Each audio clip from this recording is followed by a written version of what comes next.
and welcome back to the 184 podcast with me, Vinny Aulak. Come on in, get comfy, get cozy, and let's have a good catch up together. Whilst I say that, let me just grab my mug for emphasis. Okay, we are back with another episode, and I'm so excited to be back in the podcast studios. And I also have another special guest. Okay, I'm so here for this. But firstly, before we jump into it, I just want to say I hope you're well. I hope you're having a lovely week so far. The sun is shining. Not going to lie, currently I'm like, this might have to come off later on because it is getting a bit warm in here. But if you just join me on this journey, really, this is the second time I'm being in a podcast studio. I started my podcast during the pandemic and it was all recorded at home. So this is like so exciting, this whole process and journey. Also, if you're watching this on YouTube, which I feel like you should, I've added some new additions today since the last time I was in here. We've got some cute little homeware bits and bobs. Got a cheeky new Polaroid because last time I wanted to take a Polaroid photo and picture. And it conked out just before, so I treated myself to a new one. And I just feel like the vibe and aesthetic is just chef's kiss. I'm hyping myself up right now, but you know what? If you don't, who else will? But yeah, I'm so excited to get into the episode. It's going to be cool. It's going to be a vibe. So let's just get into it. I am now joined by a very special guest. Welcome, everybody. This is Nathan Addai. Yeah. How are you doing? Doing really well. Sun is shining. Oh, yeah. The birds are singing. Yeah, well. Well, kind of. It is also quite warm in the podcast studio, so we're gonna have to stay hydrated with these beauties. That was my iced latte. Oh, stunning. I'm like it. Hey, I have to shout you out for this. Like, this is really good. Thank you. Not the matcha. No, a bit like the mug. The mug. The design, yeah. The branding and all of that. Earlier on, we were just grabbing a little drink. We're like, matcha moment. And we've never had matcha before, really, have we? No, I haven't. No. But I still went for the iced latte. Latte. So. I also had a latte earlier, so I applaud the choice that you went for there. Appreciate that. So, Addai, thank you so much for joining me on the 184 podcast. This is... I just called you by your... Did I just call you by your surname? Yeah. That is so funny. I feel like this is going to happen today. And you said Addai, like, the Addai. Nigerian name, Addai. Addai. Oh my God, that is so funny. Nathan, oh my God. We're going by last, surname terms now, apparently. You can call me Aulak.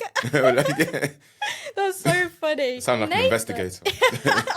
So, the name is Addai. Nathan Addai. And Aulak. Oh my God, that's so funny. Nathan, what I was trying to say was you've actually come from a wee bit afar today, haven't you? From Derby, yeah. Derby. East Midlands. You know what? I've never been there before.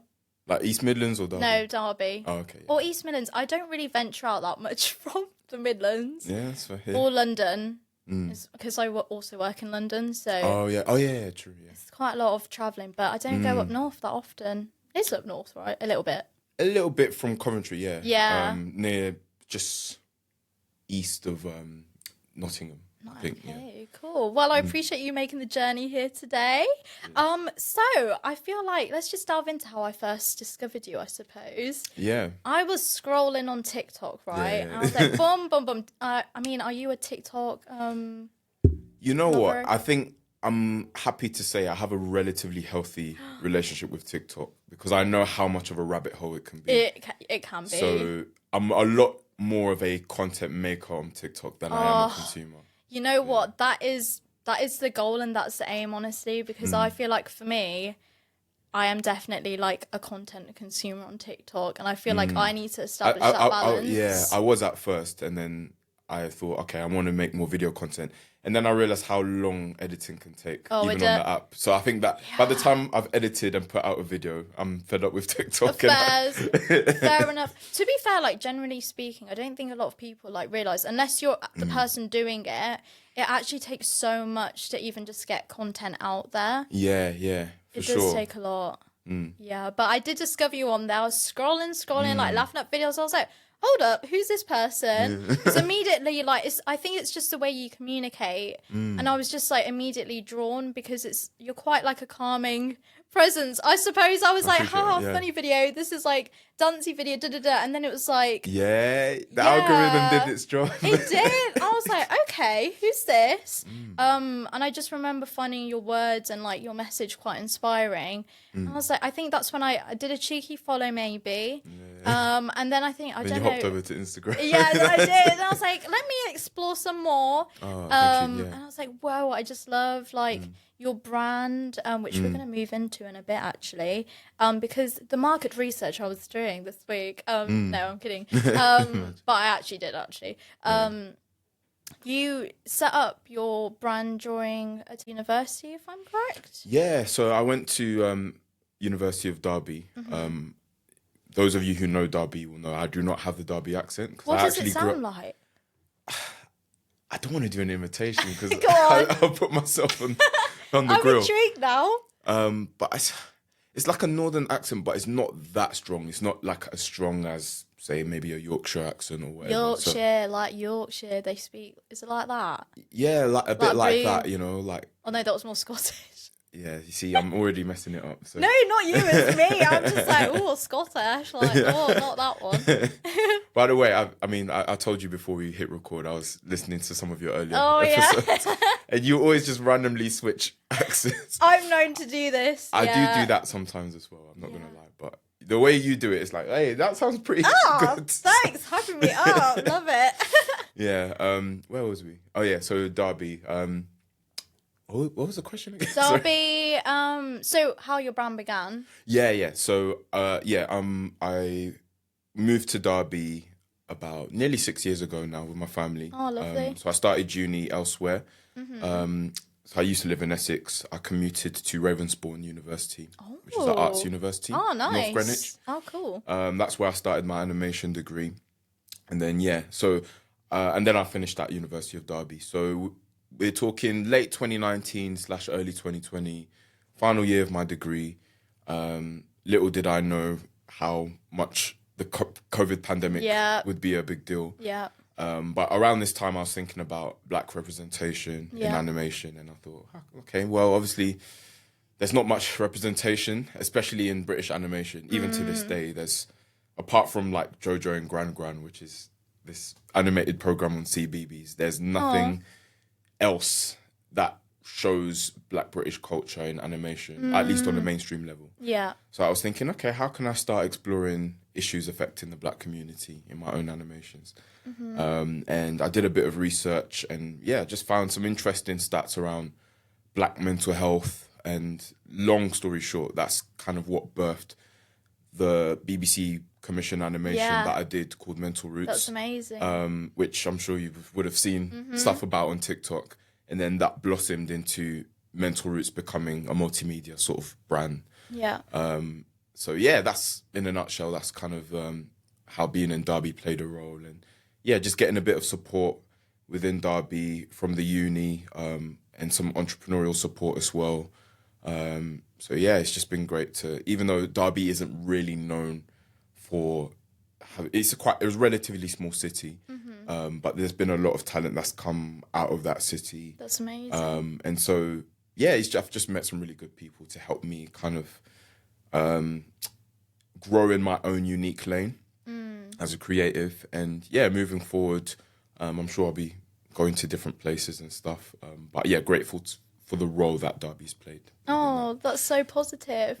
And when you said that you did you graduate during the pandemic then? Yeah, of all years. So what year did you graduate then? So I graduated from my BA 2020. So year before me then. So you must be the year above me then. Yeah. Yeah, I mean I'm 26, so I did do a foundation diploma. Oh, nice. Okay. And then I started my degree. Yeah, so that was like a 1 year gap, but Yeah, graduating and even just trying and to then going straight degree. into masters as well.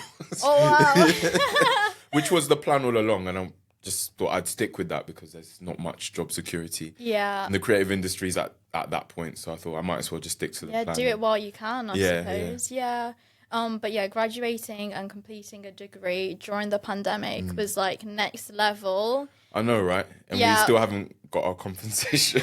But that's a whole other topic. Where is it? No, but I feel like we're another class of our own, honestly. Like, definitely. I feel like big up to anybody who was able to do that, or even, you know, just went through that journey, because it was not easy. Yeah. COVID graduates, shout out to you. Yeah, literally, shout out to you. We're legends. We literally are legends. We deserve like a separate like qualification for that in itself, I think. Yeah. But one thing you said earlier, which I think is really lovely, it sounds like you've got like a lovely community behind you that's like really supportive of the work that you're doing. Yeah. I mean, for me, I'm just grateful for any person that I meet who gives a little 2 cents on, you know, so it's not to say that people have held my hand throughout everything. No, of course. But it's just, it's even all the different people I've shared my ideas with, you know, I'm just grateful generally for those who've said, oh, I know this other person who might be able to help with it. So, yeah. And it's important because the work you do, like, it opens up a world of conversation and discussion, and I think that's really important. So it must be just so lovely, like you said, to meet people who are enthusiastic to kind of explore that further and kind of collaborate and opening that window, I suppose. Because with things like that, like it takes like an army in a way to be able to really open like a door. It takes maybe an individual to start that movement, I think, but then you want to like build that community to kind of be like, hello, this is what needs to be done here. So it is definitely a journey and a process. Yeah, for sure. And another thing that I really admire is the fact that, and also I say admire, I was going to say, and I too do this, which is quite funny, but I love how multi-disciplinary you are, so you don't just have one specific interest, I'd say. I think it was in an interview you had with the BBC, and you were like, I'm I believe multifaceted creative or something. And I was like, yes, I love BBC that. Radio Derby. And I thought that's great, because similarly to me, I personally just don't like the idea of just sticking to one lane. I'm like, life is short as it is. I want to try like as many things as possible. And even, you know, with my podcasts, I'm like, I don't want to stick to like just talking about books or just talking about film, because it's all interlinked anyway, I feel like. Like even in a film, for example, you're going to have, like a film might have been based off a book, and then you're going to have a musician like with the soundtrack, and then you have the actors, like, and it all comes together. Definitely. And that, I feel like that's similar to you have lots of different interests too. Yeah, like each medium has its own superpower, I think, you know. I love that. Oh, little that's quotable there. yeah. Just clip that, put that on the socials. Yeah, every platform has its own superpower. Like, for me, and then I guess this is all part of just introducing who I am. So because I did an animation degree, I specialize in 2D animation. But also, especially during secondary school, I started discovering my other kind of creative interests. So secondary school was the first time I got to do drama as a subject. Oh, and so I discovered, I'm quite good at drama. I love that. And that actually helped build my confidence generally as a young person. Yeah. Because I remember year 7, I was relatively shy, you know, found it hard to fit in. But yeah, it helped. The irony in a way was like through acting as another character's voice, I found my own voice in a way. Another quotable. You're dropping them. I love it. And then like I started getting into poetry as well a little bit. So yeah, you know, it was just a mixture of different things. I've always loved rap music. So I think, secondary school, I started listening to explicit hip hop for the first time. You're like, whoa. Yeah, I know, right? Because I mean, I grew up in a like very Christian household, and I'm still a Christian to this day. But yeah, it was always funny, like, you know, growing up in this very relatively sheltered kind of upbringing, but on TV, it seemed like the typical image of a black man was like he has to have loads of money and he's good with the girls, which I did not relate to. So, I know I'm being very vulnerable, right? But all of that is to say, like, I think going into secondary school and then understanding like, oh, there's more to the world than just the safe upbringing I had. And I started listening to more hip hop and hearing, okay, there's different kinds of injustice and these big issues that rappers are talking about. And that kind of opened my mind to like, oh, okay, maybe there's more room for people like me within the world of hip hop and poetry. Like, you don't have to rap about having loads of money and stuff like that. So, and then I also started developing my Christian faith. And I was going, there used to be this Christian youth festival called Soul Survivor. Oh, okay. So every summer, it used to take place in Watford. And literally, like, Christian youth groups from all over the country would come. It's a bit like a big sort of music festival, but oh, lovely, for young Christians. And yeah. for the first time, I was like, oh, okay, this broadened my understanding of Christianity, because a lot of us growing up, it would have been like, you go to a very kind of Orthodox church, it's just hymns, and you know, I'm sure you have friends who are like, oh, church was so boring growing up. So it can have, you know.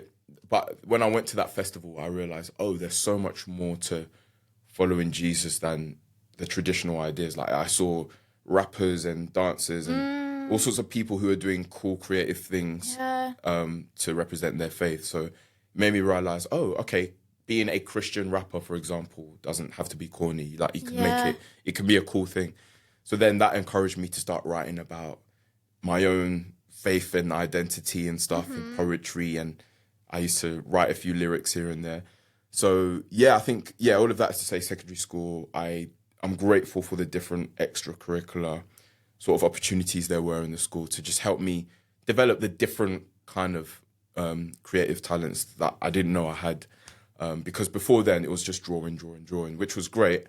But like, oh, there's a way you can combine your visual design skills with media and with, you know, making music, or even and then later in among my I'm mixing up my words. Later along my education journey, I would discover podcasting. I did that a little bit during my degree. Yeah. So and I think with podcasting, it helps me just talk at length about things that are important. With poetry, it usually is very kind of more personal feelings that I put on there. And then with visuals and animation and stuff, I tend to look at like bigger themes, but there's still a bit of my personal stuff in there. So each medium kind of has its own little kind of facet, and a kind of, I suppose, different creative outlet you have for a different purpose. I love how you said that drama and performing open like a kind of different world for you in a way. Because I've seen it myself, like, and even for me, I think as a kid, I've always been like, I don't want to say dramatic because I feel like that sounds a bit negative, but I'm hopping into an accent again. But like, I've always been inclined in that way, but I feel like similarly for me, like around that age, that's when I really like got into like theatre and performing, and it does increase your confidence, particularly when you're young. I feel like for any age range, you can even be 30s, 40s, whatever, and still like dip into it. It's amazing.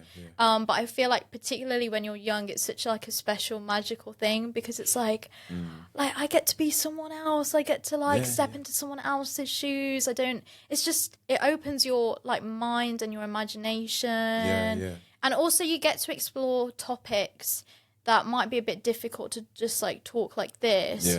But when you're in a space with new people or like groups, you can kind of creatively explore that. And also sharing with like an audience afterwards, I think is quite like a special thing too. Oh, is it cool?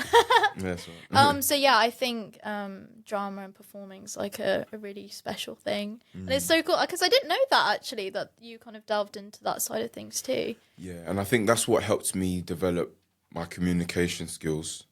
And it kind of went alongside my progress in English as well. I was doing quite well in that subject. So, there's so much power in... Because there's one thing to know what you believe in and what you're passionate about. It's a whole other skill set to actually get it out in a way that inspires and resonates with other people. And again, you know, I'm just thankful for like just the different things that were going on. Like there was a battle of the bands thing at one point in the school. And just like different music concerts. And so it was nice to kind of, have those things to just get outside my comfort zone and like learn a song and then have to perform it on stage and stuff like that. And then I remember there used to be something called the Jack Petchy Speak Out Challenge. Okay. So the Jack Petchy Foundation was like a youth organisation that, just encouraged young people to do different things and stuff. So the Speak Out Challenge was like a regional thing in Essex where I grew up. And it was basically, within your school, you speak on a certain topic. And then if you win in your school, then you go to represent your school in like the regional thing. That sounds cool. Yeah. So I think, was it about year 9 or year 10 that I did that? And I guess that was like my first big exposure to public speaking. Yeah. And so, that was really good. But yeah, just bit by bit, put yourself outside your comfort zone. Definitely. You can unlock a side to yourself that you didn't know was there. So true. You do have, because if you just stay in it, you never know what's going to be out there or what the potential is. And, things like that.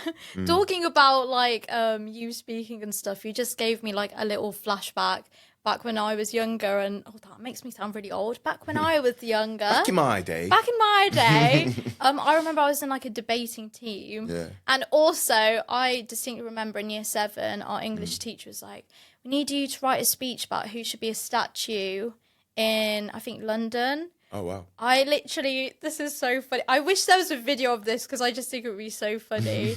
I literally remember writing like a solid argument why Bruno Mars should be a statue in London. My teacher was actually so impressed. She was like, whoa, this is like, I'm convinced. It reminds me of, do you remember that song he did with Travis McCoy? I want to be a big... Oh, yeah. Literally. I was like, we don't need to see statues of old but we do need a statue of Bruno. It just makes sense. Yeah. I feel like that still needs to happen. Also, Bruno still needs to perform here because has he not toured here? Not since like I've known Bruno. Wow. Bruno, if you're watching this, if you're listening to the 184 podcast, where are you? We need you in England performing, please. Yes. But yeah, it's just so great to hear like experiences as a young person and how it shapes us like even today, because it does. It's like such a journey, it's such a process. And I think it's also really important to not lose that spark, and it's hard. It's really hard because as you get older, there's so much that gets on your shoulders, whether it's in your personal life or the wider world. Yeah, for sure. And it's just so important to hold on to that. And I think even personally for me, during the pandemic, as I'm sure you know, like it was a difficult time, and then lots of things happened, and I think it's easy to kind of go in your shell, but it made me realise like a lot of things too. And this might get a wee bit depressing. I'm not trying to get depressing, right. but it was an inspiration behind my podcast as well. Because when my uncle, he passed away during the pandemic, he lived at 184, which is the inspo behind it. But it actually just made me realise like life is short. You got to do what you love and what you enjoy. And that's when I was like, oh my God, I want to be back on the stage. I want to be doing this. I want to be doing that. Because I think, I don't know about your experience, but sometimes you are encouraged to follow a certain path whether it's like a 9-to-5 job where there's nothing wrong with that. That's equally respectable. That's great. But if that's not exactly what you're yearning for, I think it's important to have that courage to be like, let me invest in myself. Let me believe in myself and follow a slightly different path. And I think during the pandemic, that was quite a moment for me to self-reflect. There was a lot of self-reflection during the pandemic. Tell me about it. And that links perfectly to my brand, Mental Roots. Mental Roots, just for context, for those of you who don't know, it is a multimedia brand that focuses on using creativity and workshops to raise awareness on Black people's mental health, basically, with a main focus on young Black people specifically. And it all, like I said, it all stemmed from a short animated film called Mental Roots, which I made as part of a production company called Rural Media. They had a scheme called New Creatives. And so you could pitch, and that was in conjunction with the BBC. So you could pitch a short film idea. It was open to 18 to 30-year-olds. And basically, if they think it has potential, they'll put a bit of funding behind it, and it would be broadcasted on BBC4. Similar to Channel 4's Random Acts, if you've heard of it. Yeah, nice. Yeah, so it's just a way to platform young, upcoming, visual creatives. And so, yeah, like, I didn't have the title of Mental Roots at the time, but when I sent the application, and there were different, like, regional rounds, basically. So I entered New Creatives Midlands, and I was the third round for that. So it must have been February of 2020. There was someone, shout out Julia, who was working for Rural Media at the time. Hey, Julia. If she ever watches this or listens to this, but I remember she came into our uni and she ran a session talking about, this is what we do, this is what's available to you. And yeah, I already had this storyline of like, I want to make an animation from a black male perspective, talking about, because at this time I'd already researched a bit into black men, being the most vulnerable to severe mental health issues like schizophrenia within the UK, and black people generally being at least 7 times more likely to be sectioned.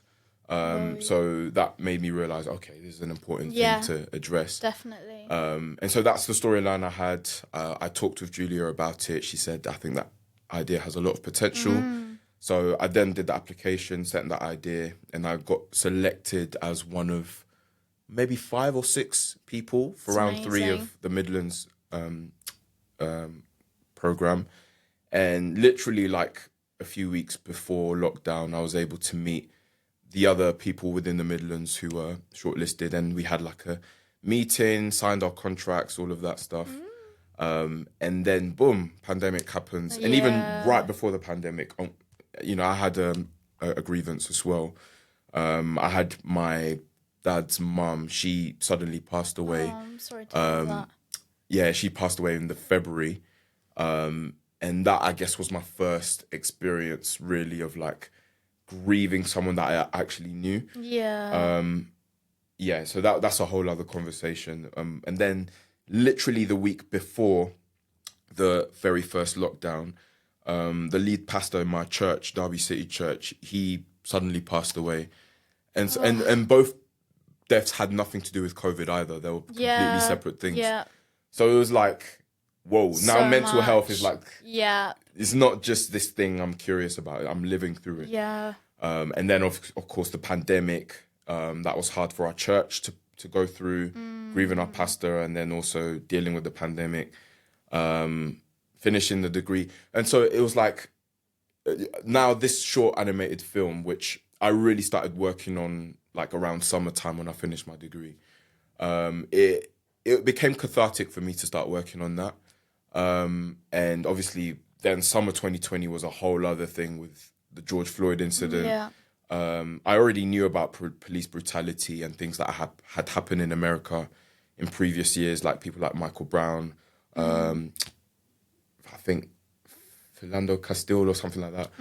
Like there were other black men who had been, unjustly killed by police, but I think it was something about the pandemic and everyone paying more attention to George Floyd that then made people a lot more curious about, wow, how much does racism impact, the black community in terms of generational trauma and all that heavy stuff. So that's when I started the Mental Roots podcast, just having chats with other young black adults, around just their lived experiences growing up. It was nice for me because it's like, oh we kind of relate to some, similar situations, but also it opened my eyes to how different black experiences are. So true. And so no, as in like, it's so easy to be caught in like a big generalization or to just be grouped into, and it's like there's so many facets, whether it's like Africa as a continent, it's like it's huge, it's massive. It's like America with the states. Each state, like Texas compared to New York, is like it's like completely different country cultures, in a way. Yeah, exactly. So it's the same. It's the same with Africa, India, or just as examples. Yeah. It's like, I mean, they're not regarded as different. Well, in Africa, different countries, but like it's completely different. Like there's Definitely, similarities, yeah. of course, where we like there's crossovers, but it's frustrating when we're like just generalize into there's so much more. Like as individuals as well, of course, we're going to be completely different. So it's the same regard for that aspect too. For sure. So yeah, it was just a flurry of content that I was making, and it's funny because when I reflect on it now, I was like, whoa, I was doing a lot in 2020, but it just goes to show like creating has always been just a release for me. And there was a lot of deep thoughts obviously I was having during that year, so it kind of got channeled through just this content that was, you know, would become like the Mental Roots brand. I guess in 2022, that time, end of 2021 was when the BBC finally aired the initial Mental Roots animation.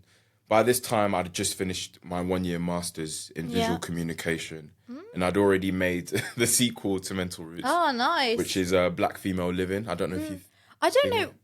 Was that on the link tree? Yeah. Oh, maybe I missed that. I'll have to watch it after. Yeah. So that actually uses some footage from the Mental Roots podcast. So it's an animated documentary looking at some Black female experiences. Oh, amazing. Okay. So you can check that out, guys. Part 2. Yeah, amazing. So it uses the same visual style and everything. Cool. As the first Mental Roots animation. And yeah, since then, and then 2022 till now, I've just focused more about how can I monetize this. And it's not easy to monetize content you've already put on YouTube. So I was thinking, while I'm good with young people, I've got some work experience, like doing a few school workshops. I did a graduate internship from my uni in like the education outreach department. And so I did that early 2022. And already in some of the workshops, like I would talk a little bit about Mental Roots and use that as a case study to get more young people into the creative arts. I love that. And so that was a nice segue to inspire me to do my own tailored workshops under the Mental Roots brand, which I then started to do a little bit of in 2023. And this is all, by the way, still job hunting, trying to find creative work, which was hard. So I just had to adapt, do different sort of jobs. It's all a balancing act, isn't it, as a creative? Definitely. And again, this is another good thing about being multifaceted as a person, because I knew, mental health was now something I wanted to get more experience in, because I come from a creative background. Yeah. So I thought, okay, I'm finding it hard to find creative work, so I might as well try working within mental health, which I did. So I worked in a place called Trevela in Derby that is like a residential service for adults who are in some sort of mental health crisis. So we had like a crisis house, we had a transitional unit for a step-down service for people who've been sectioned. Okay. And so it was like just a house where they can learn to be independent again, and then that helps them transition back to independent living. Oh, wow, okay. And then we had like a drop-in service as well, just for people to come in one night. And so, yeah, I was working full-time between those, and it was shift work, night shifts, day shifts. It was crazy. But I already have a good skill with talking with people and mentoring in a way. So I kind of channeled that into kind of the one-on-one sessions that we do with the clients. But it wasn't my intention to stay there too long for obvious reasons. Hard on my mental health. Yeah. It wasn't really my specialism profession-wise. So it was just to get a bit of experience and use that to inform my Mental Roots brand. So I left that this year in mid-Feb. And since then, mainly focusing on, let me just use this time whilst I'm still living with my parents and, whilst I'm still single and don't have kids, let me just now just try and channel my time and just reach out to more schools, more networking, share the films that I've made and try and get more youth workshops, which I've now decided is my main business model. That's exciting.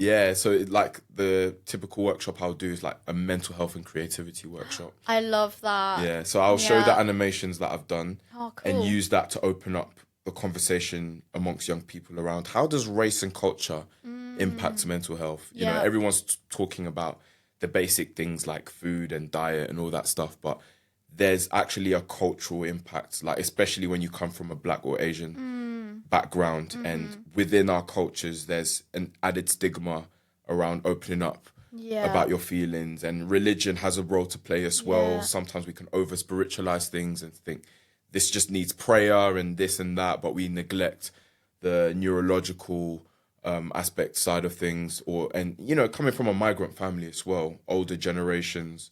They keep a lot in here as well. Yeah. Yeah. So you learn to just keep things bottled in, just keep hustling.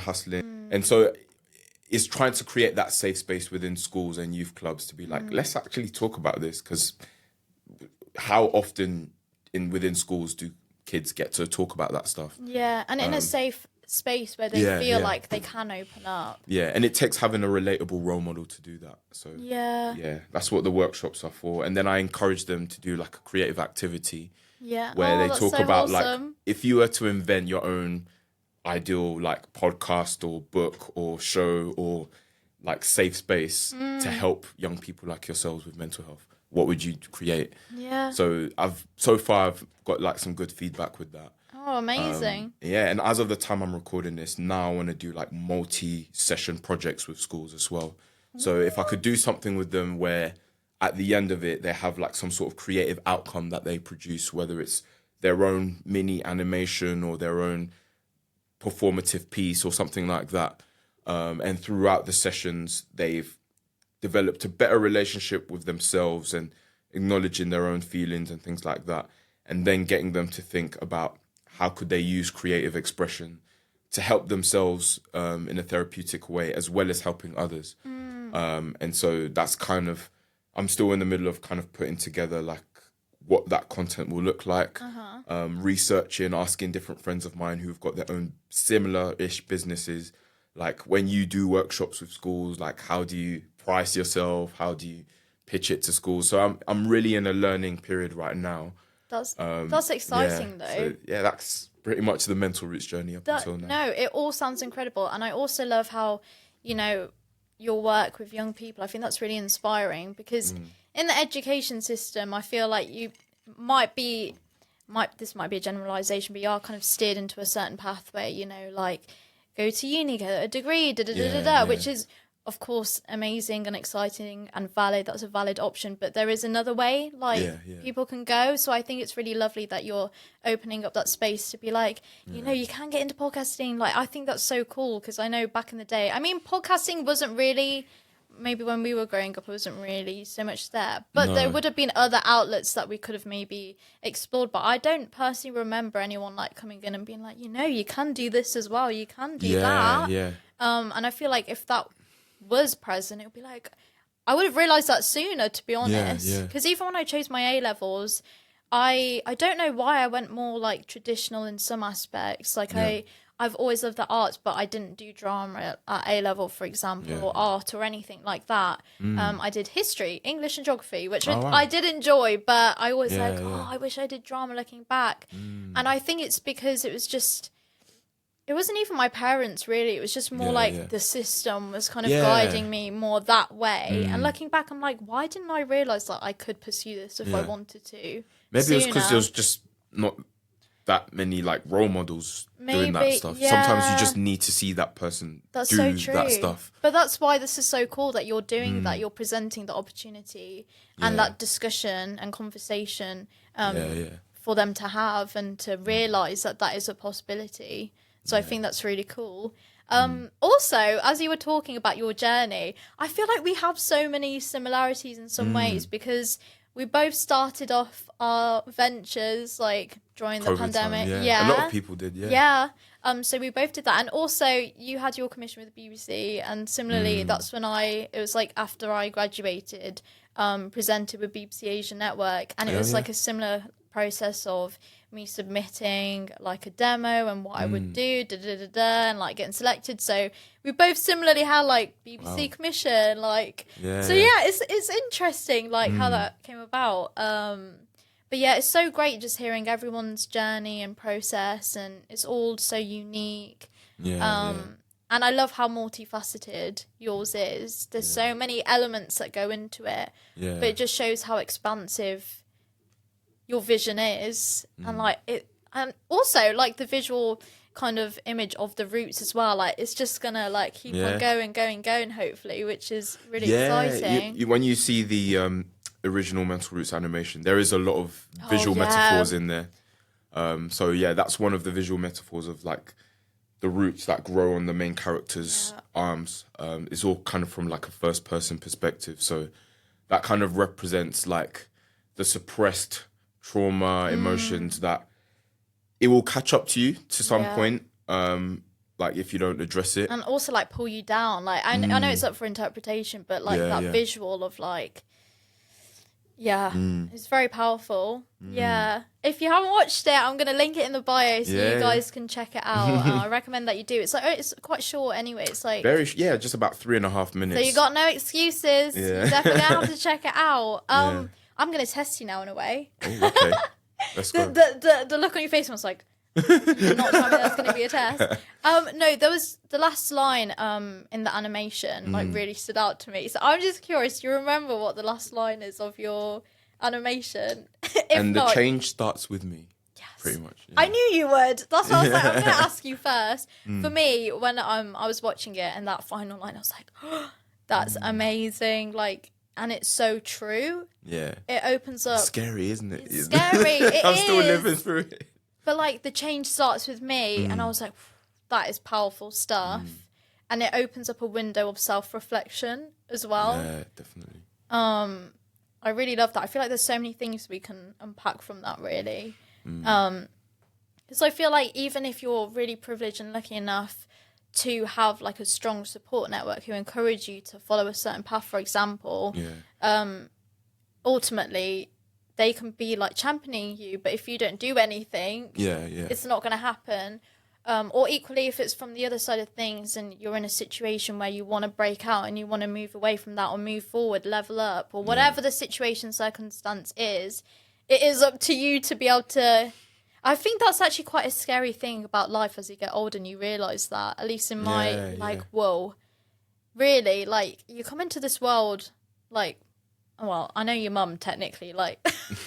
But, like, in a way, you come into this world on your own, and one day, this might be depressing and scary to say this, but it's reality. We're going to leave on our own one day too. And it's like, it really is like, you've got to be your own best friend and your own number one supporter to but it's also important to have, like, surround yourself with, you know, positive people that align with your vision and where you want to move forward in the future too, I think. Yeah, and you kind of even see that in animation without trying to give too much away. The protagonist who, I mean, I do spoken word narration from that character's perspective. And of course, there's a bit of me in that character. But yeah, you know, just kind of it's being in a safe environment with other people with similar experiences that helps that character to, you know, kind of break out of that cycle that they found themselves in. So, like that just is an example of what you've just said, that the change does start with you, but also to help you make that change, be intentional about who you surround yourself with. And relating it back to even black men specifically, I've noticed, like, because I like listening and seeing other black male influencers, and I've noticed with other podcasts as well, like I was even listening to one earlier today where it's funny because the first few minutes of the episode, typical banter, and if you had a stereotypical view of black guys, you'd be like, oh, this is just one of those surface level podcasts, and it's like, leave it. But I listened more and they actually got quite deep into some of them, their struggles with fatherlessness and, you know, like their parent, and some of that impact of like having parents who moved from Africa, and the sense of like, me just moving here, paying the bills for you and everything is enough. But then there's that aspect of them not being present enough because they're so busy working and all that stuff. So that I thought, oh, wow, this is very interesting. And it's like, I'm seeing more and more black creators be more multi-layered. And maybe some of it is to do with the pandemic maybe, or just, you know, because we've got the internet, it allows for more varieties of people to be honest about their real lived experiences. So I think we're in a refreshing climate, and I'm seeing like when we do come together within the Black community, there's a lot of healing that can come from that. And then we start seeing, oh, this person feels safe enough to open up about that and open up about this. It's like a domino effect, isn't it? For sure, If one person is able to do that, then the next person will be like, oh, okay, I can see that. I want to do the same, or I feel like I can do the same as well. That's another thing. I'll be hyping you up. That's another thing that I was inspired by, is just how open you are. Like, it's so lovely to see. And it's just so authentic and, like you said, refreshing. And I think generally speaking, across social media now, it's very much like, I've got this flashy thing, or this like this event. Yeah. So it's actually nice to kind of remove that in a way and just talk. Yeah, and that's why I do the mindset gems, as you've seen on TikTok and Instagram. It's just like little mindset gems that I, as much as possible, I try and relate it back to the animations, and I say, "Hey, check out this." The animation. Or even as you should. Yeah, for sure. And I've got some positive feedback on that, like just talking about, even just as I'm living life, it's not me coming from this place of, oh, I've got all the answers, because I don't. And I think, especially within mental health, the best way to lead is lead with vulnerability. Yeah. And be like, this is what I'm learning as I'm going. And as I'm encouraging people on social media, I'm also talking to myself. Yeah. So I am being the change that I want to see. Like, I'm advising myself, So in a way, it's like a way of me keeping accountable. Oh, I love myself that. accountable, like in terms of my own personal growth. And it allows you to reflect as well. Because in a way, you've got that log of like your sometimes journey. I look back through my page and I'll watch one of my mindset gems and I'm like, oh yeah, thanks.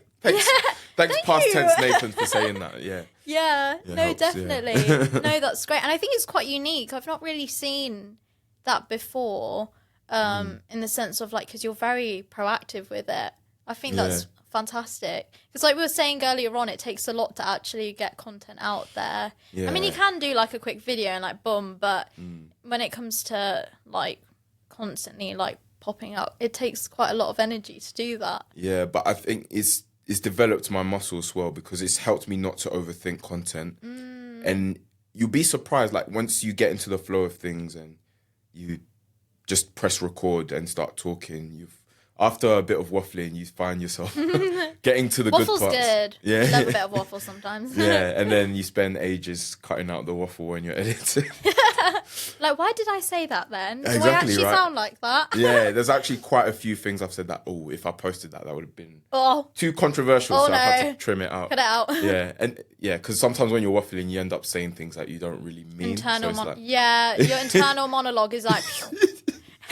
Yeah, but it's good. It's like a muscle. Like, just for any of you who are trying to develop some sort of platform or whatever, don't overthink it. Yeah, like, just literally, do it. I know, because sometimes you see certain influencers and they've got these clean cut videos and it looks like they're recording on a 4K camera and everything. And you can think, oh, what's the point? Because I don't even have the equipment. Literally, just get your phone out, press record, and keep going. Like, even with my mindset gems, it's very much raw. And then I just record it on my phone. A lot of the time, I'm driving whilst doing it. Yeah, I've noticed that. I'm trying to reduce that. That's a bit of a bad habit, if I'm honest. But obviously, I do keep my eyes on the road whilst doing it. Disclaimer.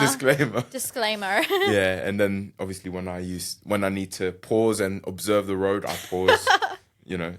Please do those observations. Exactly. Yeah, be safe on the roads, people. Yeah. So if you see me recording in a car, I'm not trying to promote that. I'm trying to ease away.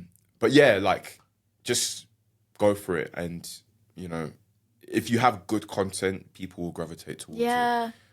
And things take time as well, though. Not, I mean, I know sometimes like people will post a video and it goes viral, but that will also it might not last forever either. It might just be hyping that second. So actually just building like a brand or a community it will take time. It's like a process. So don't put pressure on yourself. I feel like if you do want to explore that pathway. Like, stay true to your values, and that in the long run is what will help you have a successful brand.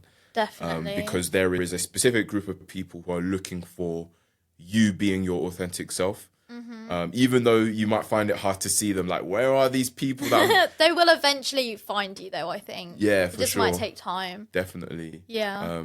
And it's nice because you even just kind of, even when you've like found my content on TikTok and stuff, like, it was great to see you engage, because for me, that made me realize, oh, there are people, genuine people who, if it wasn't for my content, I probably never would have met them.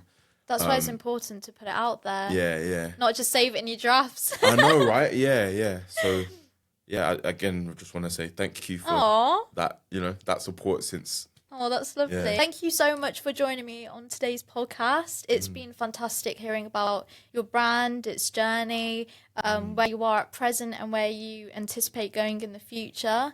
I think it's really exciting. Where can people find you across socials to follow your journey? Good question. So on socials, Mental Roots Pod is the tag. Obviously, it will be in the description for this episode. I'll pop it in. Yeah. That's for Instagram. Those are the platforms I'm most active on at the moment. But I will be appearing on LinkedIn a lot more. Ooh. Trying to appeal to more professionals within education. Amazing. And try and get more workshops booked. So I am based in Derby. I'm based in the Midlands, but, open to discuss, even if places like London and stuff, even if I can do stuff remotely with a group of young people, then I'm open to that. So if you do work within education or know of any people who work within education or with youth groups, then feel free to reach out to me on the socials, or you can just search Mental Roots on LinkedIn and I'm there. But yeah, and then obviously YouTube channel, that's where all the original content is. Just search Mental Roots on YouTube and you find all of that there. Brilliant. But yeah, and we should be making a website soon. So by the time this comes out, maybe we would have got the website sorted. But for now, socials and YouTube is where you can find us. Amazing stuff. So defo check that out. And if you want to follow me on the 184 podcast, please do. We're on Instagram and am I anywhere else? Oh, we're going to be on YouTube as well, because that's where the podcast episodes are going to be on. Yeah. But defo follow the 184 podcast on Insta, because that's where all the links will be. It's where you can listen, whether you want to watch it or listen via audio, that will be on there. Also follow me at Vinny Aulak, because that's where I just share more snippets of my life, more personal things, more fun things there too. Thank you so much for joining me, and thank you so much for tuning into the 184 podcast. I'm really looking forward to embarking on this journey more and to inviting more special guests. So make sure to stay tuned, and I hope you have a lovely morning, day, evening, whenever you're listening or watching this. Thank you. Bye. Bye-bye.